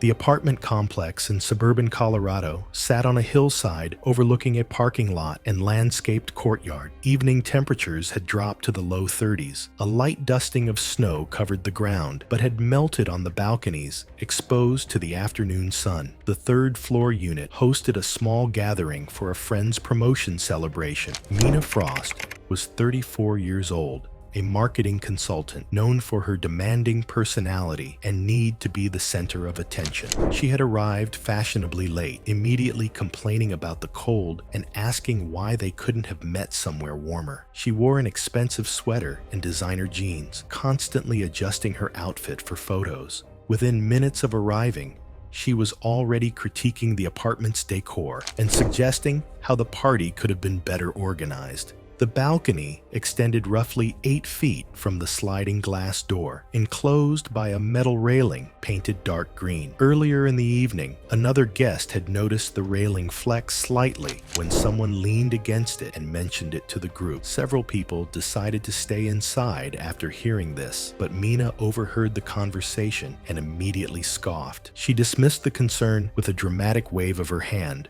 calling everyone paranoid and overly dramatic. She insisted the railing was perfectly fine and that people were being ridiculous. She wanted the perfect Instagram shot with the courtyard view in the background, and nothing was going to stop her from getting it. When her friend suggested taking photos inside instead, Mina rolled her eyes and declared that she knew what she was doing. Mina stepped onto the balcony despite multiple warnings, positioning herself for photos. She demanded that others come out to take multiple shots from different angles, becoming increasingly irritated when people hesitated. When someone again mentioned the railing concern, she snapped that she wasn't going to let paranoid people ruin her photos. She had paid good money for this outfit and wasn't about to waste it on boring indoor shots. She began posing against the railing, completely ignoring the slight movement others had warned about. When a guest suggested she step away from the edge, Mina became hostile, telling them to mind their own business. She leaned backward against the railing, insisting this was the best angle and that she knew how to pose better than anyone there. The metal gave slightly, but Mina ignored it, focused entirely on getting her perfect shot.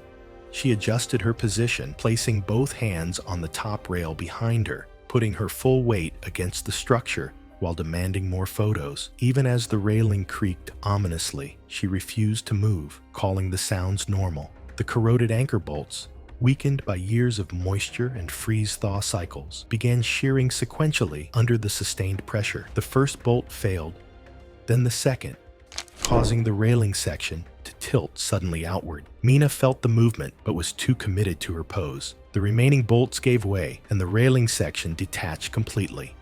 Mina fell with it, dropping 22 feet to the concrete walkway below. She struck the concrete torso first, the impact compressing her chest cavity. Milliseconds later, her head made contact with the walkway, resulting in severe cranial trauma.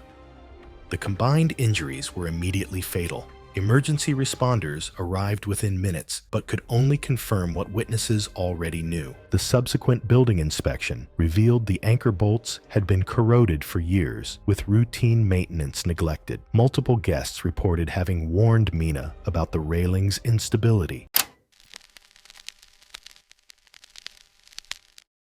It was November 23, 2017, and thin morning air surrounded ancient stone terraces in the Peruvian Andes. Clouds drifted through valleys below as sunlight illuminated weathered granite structures. Tour groups moved along designated paths marked with rope barriers. Celeste Havering was 54 years old and worked as a residential real estate developer in Orange County. She had traveled to Peru with her husband on a guided historical tour. Her husband later described her as someone who viewed rules as suggestions and responded aggressively when denied access. The group of 12 tourists was led by a licensed guide with over a decade of experience. Heavy rainfall in the weeks prior had caused erosion and instability in unreinforced areas, prompting site management to expand restricted zones with rope barriers and multilingual warning signs. Before entering the site, the guide explained that certain areas were closed due to weather-related instability and that violating barriers could result in removal and penalties under Peruvian law. Around mid-morning, the group reached a stone terrace overlooking ruins descending toward a river valley. An orange rope barrier blocked access to a narrow platform along the cliff edge, with signs warning the area was unstable. Celeste questioned why photographs were not allowed from the platform. The guide explained erosion had undermined support beneath the terrace, and that engineers determined it could not safely bear weight. Celeste responded that she had paid more than standard tours and expected full access. The guide reiterated that no operator was permitted to enter closed zones and that his license prohibited barrier violations. Celeste raised her voice, accusing him of ruining her vacation, and began recording him on her phone while other tourists watched. While the guide remained with the group, continuing his explanation, Celeste walked briskly toward a different section of barrier, approximately 40 feet away, where the rope was anchored to a fixed post. She glanced back toward the guide, who was facing away while addressing other tourists, and stepped over the rope. Her husband called out, but she waved him off and walked onto the stone surface. She moved toward the outer edge of the platform and raised her phone to take a selfie, positioning herself near a visible crack where the stone met the underlying soil. According to multiple witnesses, the surface appeared intact underfoot, but as Celeste shifted her weight forward, the compromised substrate failed without warning. The stone slab fractured along a weakened seam, and a section measuring approximately 6 feet across separated from the main platform. Celeste dropped vertically for roughly 25 feet before striking a lower stone wall shoulder first. The impact caused her body to rotate, after which she tumbled an additional 30 feet down the terrace slope, striking multiple stone edges before coming to rest on a lower landing. The guide radioed emergency services as nearby tourists shouted for help. Rescue personnel reached the location within 25 minutes, using climbing equipment and restricted service paths to access the site. Celeste showed no signs of life when rescuers arrived and was pronounced dead at the scene. Examination later determined that death resulted from severe traumatic brain injury, including skull and cervical spine fractures, along with multiple fractures and internal organ damage consistent with a fall onto stone surfaces. Site management provided maintenance records documenting the area's closure, and witness statements from 11 tourists confirmed the guide's warnings and Celeste's deliberate barrier violation. Authorities classified the death as accidental with contributory negligence, and the barrier system was later reinforced with additional signage and physical supports. It was June 28, 2018, in Tucson, Arizona. By midday, the temperature had reached 104 degrees, and desert wildlife was active. Longtime residents knew that rattlesnakes moved through the subdivision walls and drainage corridors during the summer, and that the safest response was distance. Roxanne Gillis, 46, had lived in the neighborhood for 3 years and served on the Homeowners Association board. She was known for escalating minor issues to city departments and demanding immediate corrective action. Over the previous year, she had contacted animal control twice about snakes near the common area, insisting they be removed. Each time she was informed that snakes on private or undeveloped land were not under city jurisdiction, and that residents were advised to leave them alone. She viewed those explanations as inadequate and dismissive. In the weeks leading up to the incident, she had also raised concerns during HOA discussions about reducing spending on outside contractors, including wildlife relocation services. That afternoon, during her usual midday walk, a neighbor spotted a diamondback rattlesnake coiled at the base of a block wall along a shared pathway. The neighbor stepped back and began calling a licensed wildlife relocator. Roxanne arrived moments later and pushed past the small cluster of neighbors to get a clearer look. Despite being told repeatedly to stay back, she stepped closer to the wall and leaned forward, studying the snake with the same measured focus she used during Homeowners Association inspections. She waved off the suggestion to wait for a professional and positioned herself between the snake and the others, effectively taking control of the scene. She indicated that she had handled situations like this before and that it did not require outside help. She had no gloves, no tools, and no protective equipment. When someone pointed that out, she crouched anyway, lowering herself to within a few feet of the coiled rattlesnake. The snake remained tight and elevated, its head angled toward her movement. The snake began to rattle as she extended her hand toward its tail. Several neighbors backed away and told her to stop. She hesitated only briefly, then leaned in again and reached closer. The rattlesnake struck forward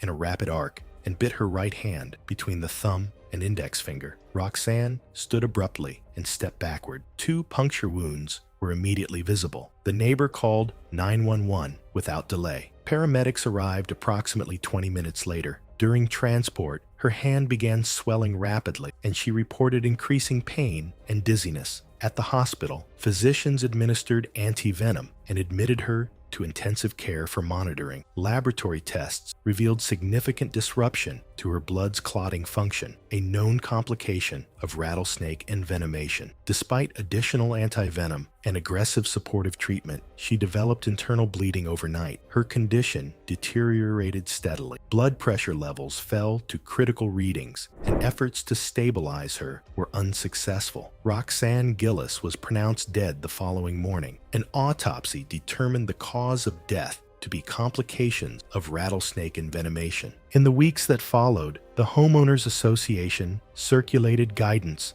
reminding residents not to approach or attempt to relocate wildlife and to contact licensed professionals instead. The neighbor, who had initially called for help, provided a statement confirming that Roxanne had ignored repeated warnings to keep her distance. The snake was later located by a contracted wildlife relocator and removed from the area without further incident.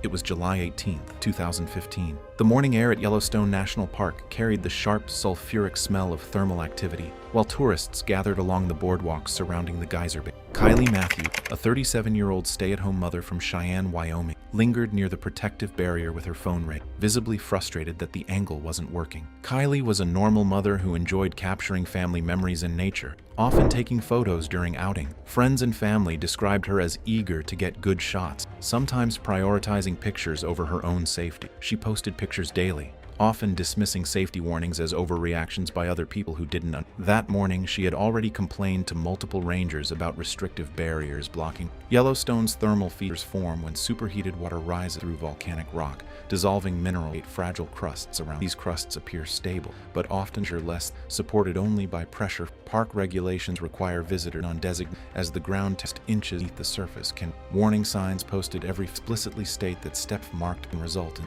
That morning, Kylie had received 3 separate warnings from park rangers about approaching thermal features too closely. She openly dismissed them to nearby tourists, stating that rangers exaggerated dangers to justify their jobs. Her 2 children, ages 8 and 10, remained safely positioned on the boardwalk approximately 40 feet behind her. Multiple witnesses later reported she seemed determined to capture a specific showing both the thermal pool and mountain backdrop. At approximately 10:15 in the morning, Kylie climbed over the wooden barrier rail, which was approximately waist-high.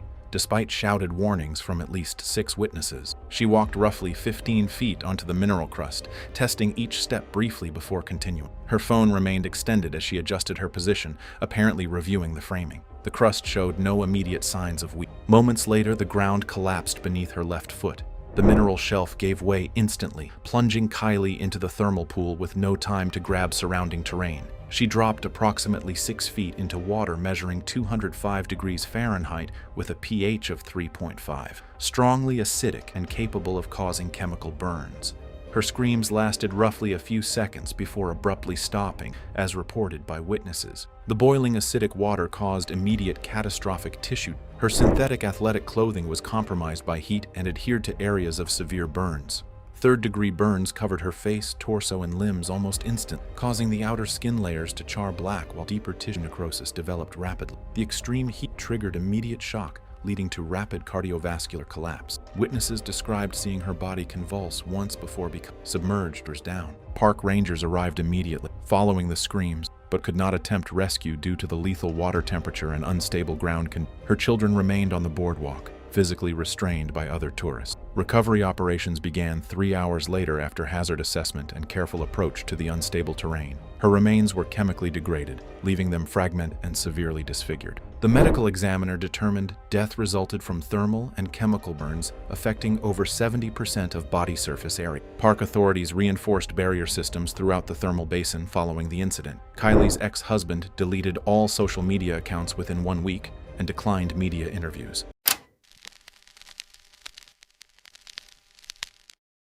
It was October 23, 2013. The dining room of an upscale bistro in Paris's 8th arrondissement hummed with evening conversation and clinking silverware. Colette Braun, a 49-year-old luxury retail buyer, sat at table 14, her face tight with displeasure as she prepared to send her entree back for the third time that evening. Colette had built a career sourcing high-end fashion accessories for an international luxury goods conglomerate. She traveled constantly between Paris, Milan, and New York, negotiating with manufacturers and attending trade shows. Her colleagues described her as exacting and difficult. Over 15 years, she had developed a reputation for publicly humiliating service workers, retail staff, and restaurant employees. That evening, Colette had arrived at 8 expecting perfection. When her steak arrived medium well instead of medium rare, she sent it back with comments about the chef's competence loud enough for nearby tables to hear. The second attempt was too rare. The third was met with accusations of deliberate sabotage. Diners shifted uncomfortably. The manager apologized repeatedly, but Colette escalated. She called the kitchen staff incompetent amateurs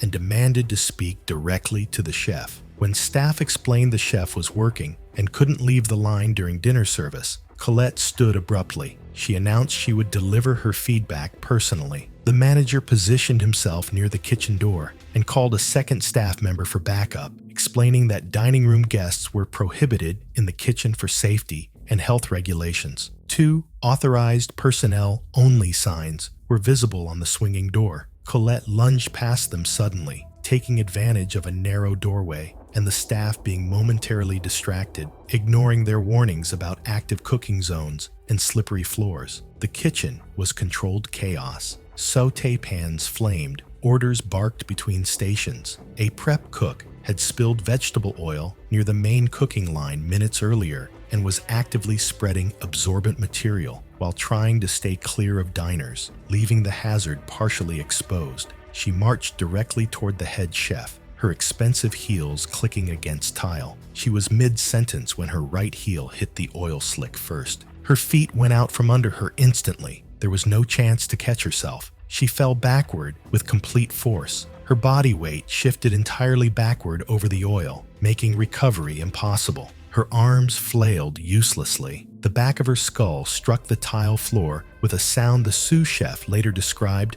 as similar to dropping a melon. The impact was witnessed by 7 kitchen staff members who immediately stopped working and stepped back. Blood began spreading rapidly across the white tile beneath her head. Her body convulsed once, then went still. The head chef called emergency services at 8:47 in the evening. Paramedics arrived within 9 minutes, but Colette showed no signs of consciousness. She was pronounced dead at the hospital at 9:38. The forensic medical report identified a severe occipital skull fracture with immediate brain hemorrhage. The cause of death was blunt force head trauma resulting from the fall. The medical report described the impact as immediately fatal. The restaurant provided psychological counseling for staff members who witnessed the accident. A labor and safety inspector visited the following day to review protocols and document the incident. No charges were filed. Colette's luxury retail company issued a brief internal memo and quietly filled her position within 3 weeks. It was July 16th, 2016, in Napa Valley, California. The sun dipped toward the horizon, casting golden light across the vineyards. An outdoor wedding reception was being held at a vineyard estate with approximately 140 guests in attendance. Valerie Hutchins, 38, was a real estate agent from San Francisco who specialized in luxury properties. She was known for walking out of listings that didn't meet her standards and had been asked to leave several open houses after making loud criticisms about staging choices. Friends who knew her well had learned to avoid inviting her to casual gatherings, as she had a habit of pointing out what she considered tacky decor or subpar catering. She had flown in specifically for this wedding and had complained about the parking situation and the lack of valet service. She also made pointed observations about what she considered poor planning, from the mismatched chair covers to the amateur floral arrangements. She had been drinking wine steadily since the cocktail hour began at 6 p.m., growing louder with each glass. Valerie wore a cocktail dress and heeled sandals. Her hands were damp from condensation on her wine glass and the humid evening air. She had no technical knowledge of generators or electrical systems. Approximately 10 minutes after confronting the staff member, Valerie walked away from her table toward the generator location. Several guests noticed her heading in that direction but did not follow. She moved behind the lattice panels where the generator sat on a rubber mat.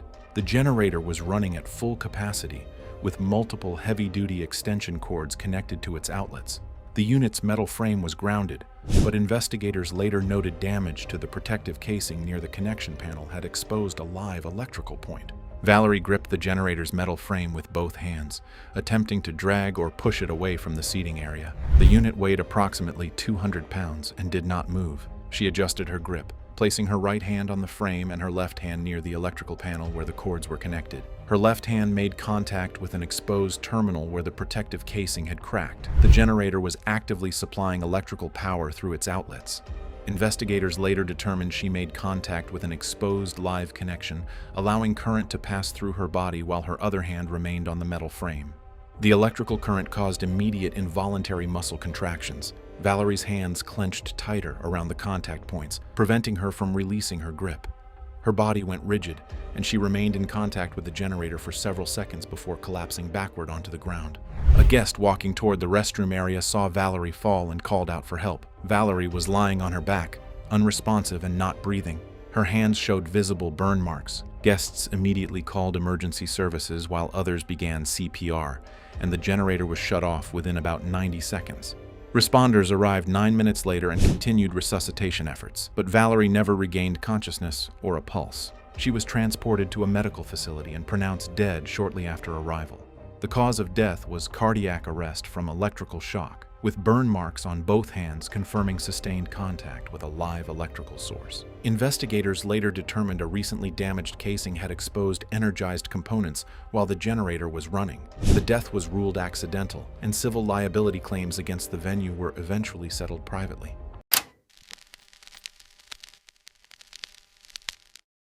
It was October 19th, 2019, in Santa Rosa, California. A fast-moving wildfire driven by strong Diablo winds had broken out in the hills northeast of the city the previous evening. By early morning, mandatory evacuation orders had been issued for several neighborhoods. Patricia Wentz, 57, was a retired school administrator who had lived in her home for 14 years. She had lived through 2 previous fire seasons without evacuating and viewed the alerts as overly broad. When the evacuation notice sounded and a county deputy knocked, she answered with visible irritation. She questioned whether the order applied specifically to her address and pointed toward the hills, noting that the smoke did not appear to be moving in her direction. She referenced her property taxes while challenging the necessity of leaving. The deputy repeated that the order was mandatory and conditions could shift quickly with the wind. Patricia indicated she would remain and manage the situation herself. The deputy documented her refusal and moved on to the next house. Patricia spent the next 2 hours managing the situation on her own terms. She packed a small bag with documents and her laptop, placing it near the front door as if to demonstrate she was prepared. She ran a garden hose along the east side of the house in an attempt to wet the lawn and siding. She called her sister in Sacramento and described the situation in controlled, measured terms. Her sister urged her to leave. Patricia said the wind had shifted and the smoke looked farther away. Despite that, conditions remained volatile. Late that morning, wind gusts of 45 to 60 miles per hour drove the fire line more than a mile in under 30 minutes. Embers carried well ahead of the primary front, ignited spot fires on rooftops and dry grass lots throughout the neighborhood. One ember lodged in an attic vent 2 houses down. Another caught her backyard fence. Patricia called 911 minutes later and reported that a structure across the street was burning. The dispatcher told her to leave immediately. Fire units were occupied with multiple structures. She moved toward the garage where her car was parked. The electric opener was dead, likely due to a power outage in the area. The smoke thickened rapidly inside the garage, reducing visibility to only a few feet. She reached for the manual release, but the air had already grown intensely hot and difficult to breathe. She became disoriented within minutes and collapsed near the doorway. She was found by firefighters inside the garage doorway during a secondary search after the main fire front had passed through the neighborhood. She was transported by ambulance to the hospital and pronounced dead later that afternoon. The medical examiner listed the cause of death as smoke inhalation with thermal injuries. In the months that followed, authorities expanded early evacuation messaging and increased door-to-door notification efforts in high-risk wind events.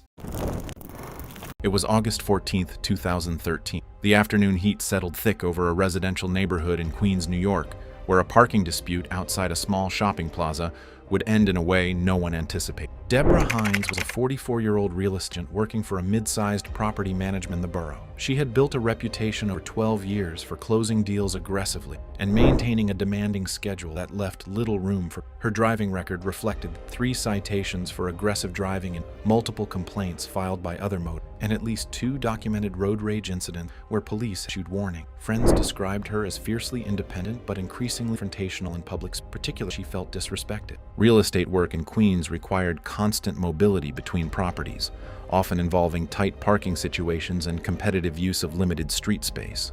Deborah drove a heavy SUV, which friends say she treated as an extension of her professional image and personal territory. The vehicle's size likely gave her confidence in traffic confrontations, and she had been known to use it intimidatingly during disputes, inching aggressively toward other cars or blocking driveways. That afternoon, Deborah arrived at a strip mall to meet a potential client. Another driver, a local resident, had just pulled into a spot Deborah believed she had been waiting for. Words were exchanged through car windows. The other driver refused to move, citing that they had reached the spot first. Witnesses reported Deborah becoming visibly agitated, gesturing angrily and revving her engine. Rather than finding another space in the half-empty lot, Deborah threw her SUV into reverse. Several bystanders standing near the plaza entrance stepped back slightly, but called out warnings as her vehicle accelerated backward faster than necessary. Posted signs clearly marked the canal's proximity, and the faded yellow parking blocks were visible behind her. She seemed to have ignored both the warnings and the physical barriers, and was likely focused entirely on her foot pressed harder on the accelerator. The SUV jumped the low concrete barrier and snapped through the weakened guardrail. The rear wheels left pavement, and the vehicle's momentum carried it over the edge. The front end lifted briefly before the entire SUV tipped backward the canal, with a heavy splash that sent water across the parking lot. The canal measured 8 to 10 feet deep at that section, its murky water filling the vehicle within 10 to 15 seconds. Witnesses watched Deborah struggle inside, her hands striking the windows as the SUV sank rear first and settled at a steep angle. The water pressure made door operation nearly impossible. She managed to partially lower the driver's window but could not squeeze through before the cabin flooded completely. Fire department dive teams arrived within 9 minutes following a bystander's call. By then, the SUV sat fully submerged, only its front hood visible above the waterline. Divers extracted Deborah's body several minutes later. Resuscitation attempts at the scene proved unsuccessful. The medical examiner determined drowning as the primary. Water was present in lung tissue. Secondary injuries included fractured ribs and severe bruising across the chest and limbs, consistent with violent impact against the steering wheel and door frame during the vehicle's descent and struggle. Deborah's estate entered lengthy insurance dispute, with carriers citing reckless operation. Her death became a case study in regional traffic safety reports, documenting aggressive driving consequences. Witness statements provided consistent accounts of the incident. It was May 14th, 2018. The Community Recreation Center in Central Florida sat quietly under midday heat. Temperatures had reached 88 degrees by noon. The outdoor pool area was cordoned off with orange barricades and multiple warning signs. The pool had been closed since the previous evening due to a filtration system malfunction. Water had been partially drained for repairs, leaving the depth uneven and unsafe. What was normally an 8-foot deep end now held approximately 3 feet of murky water. The shallow end was nearly empty, exposing stained concrete. Security cameras mounted on the building's exterior recorded the entrance area, but not the pool basin itself. Liza Perry was 61 years old. She worked part-time at a local retail store and visited the recreation center several times each week. Staff knew her as a regular swimmer who preferred early afternoon sessions. Friends described her as stubborn and dismissive of rules she considered inconvenient. That day, she had arrived at her usual time, unaware of the closure. When she found the pool area blocked, she grew visibly frustrated. Other patrons had turned away. Liza did not. She approached the barricade near the main entrance. The signs clearly stated the pool was closed for maintenance. No staff members were visible. Liza placed her towel and bag on a nearby bench. She wore a one-piece swimsuit and swim cap. She gripped the barricade and climbed over, stepping onto the pool deck. The water level was not immediately obvious. Overhead, sun created glare across the surface, and the water had taken on a clouded, greenish tint from stagnant sediment. To someone familiar with the pool, the visual cues that should have signaled danger were obscured. The murky color masked the true depth. Her brain expected what had always been there. Liza walked to the edge of the deep end, where she typically entered. She did not pause to check the depth. She raised her arms above her head and dove forward in a clean arc. Her body entered the water head first. The dive was executed with practiced form. Her hands broke the surface, followed by her head and torso. Within a fraction of a second, her head struck the concrete floor. The impact was direct and forceful. Her cervical vertebrae fractured at multiple levels. The spinal cord sustained a catastrophic high cervical injury. All voluntary movement below her neck ceased instantly. Her body went limp. She remained face down in the shallow water, unable to lift her head or move her arms. With her respiratory muscles paralyzed, shallow reflex gasps occurred briefly before breathing failed. Unable to cough or turn, water entered her airway. Within seconds, drowning was complete. The pool area remained empty. No one had witnessed the dive. Liza's body remained motionless, partially submerged. A staff member conducting a routine check noticed the displaced barricade approximately 20 minutes later. He walked onto the pool deck and saw the body in the water.